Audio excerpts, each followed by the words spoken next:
कराची के चिड़ियाघर को सरकारी अफसरों ने अपनी जागीर समझ लिया। Additional chief secretary local government and town planning Najam Shah ने अवामी तफरीगाह में बेटी की सालगिरह की तकरीब रख ली। शहरियों को चिड़ियाघर के बाग में जाने से रोक दिया गया। इस पर बात करेंगे डॉन न्यूज के नुमाइंदे इमरान अहद खान से। इमरान, ये मामला क्या है?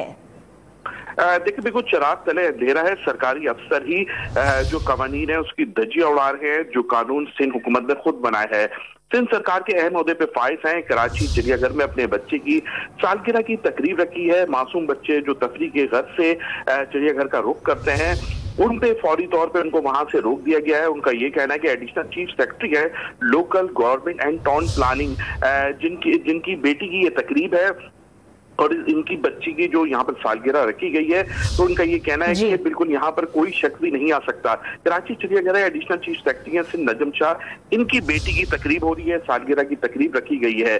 जबकि सिक्योरिटी एहलकार जो यहाँ पर जू में है, उन्होंने आवाम को महदूद कर दिया है और जहाँ पर तकरीब रखी गई है एडिशनल सेक्रेटरी साहब की, उस तरफ किसी को नहीं आने दिया जा रहा है। जी बहुत शुक्रिया आपका इमरान अहद खान।